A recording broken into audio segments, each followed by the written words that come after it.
The Jedi Code, known apocryphally as the Jedi's Meditation, was a set of rules and tenets in the Jedi Order, a religious order that devoted to the ways of the Force. The code evolved over the course of centuries and applied to all members of the Order, from Jedi initiates and Padawans to Jedi Knights and Jedi Masters. Among the precepts of the code was a rule forbidding a Jedi from training more than one Padawan at any given time. The code also embodied the philosophical ideals of the Order, such as discipline, self-control, introspection, and was developed to help the Jedi maintain their devotion to the light side of the Force by rejecting the temptations of the dark side. During the Imperial era, few adherents of the Jedi Code remained as a result of the Great Jedi Purge that all but eradicated the Order. When the Order was rebuilt during the New Republic era, Jedi Master Luke Skywalker trained his apprentices, including his nephew Ben Solo, to adhere to the principles of the Jedi Code. There is no emotion, there is peace. The first line is where most people misunderstand the Jedi entirely. The code doesn't deny emotion. It denies servitude to emotion. A Jedi feels everything. Fear, anger, grief, love. They just refuse to let any of it steer the ship. Peace isn't the absence of feeling. It's the ability to stand in the middle of a storm and not flinch. This line was meant to be a safeguard, a reminder that the Force flows clearest through someone who isn't drowning in their own reactions. But here's the tragedy. The Order eventually twisted this idea into emotional suppression. And suppression breeds cracks. Anakin Skywalker was one of them. There is no ignorance, there is knowledge. This precept was originally a demand for humility. A Jedi never assumes they know enough.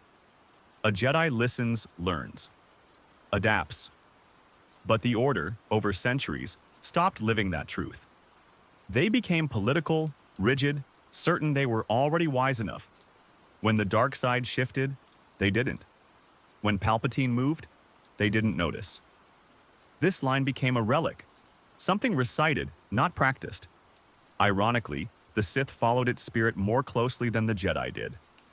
There is no passion, there is serenity. This is the most controversial line for modern fans.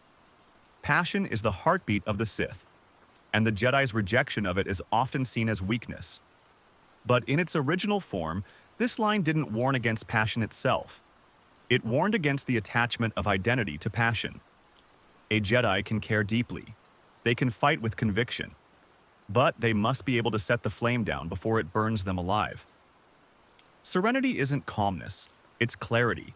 It's the ability to know why you're fighting, instead of just reacting to whatever emotion screams the loudest. There is no chaos, there is harmony.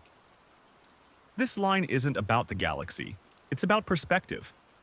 To a Jedi, chaos is only chaos up close. Step back far enough and you see the pattern, the threads the Force has woven across centuries. Even disaster fits into a larger shape. But this line can be dangerous. It tempts Jedi to rationalize suffering as part of the plan, to look at tragedy with detachment instead of compassion.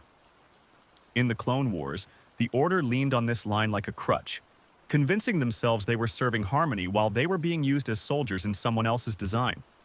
They weren't wrong. They were blind. There is no death, there is the Force.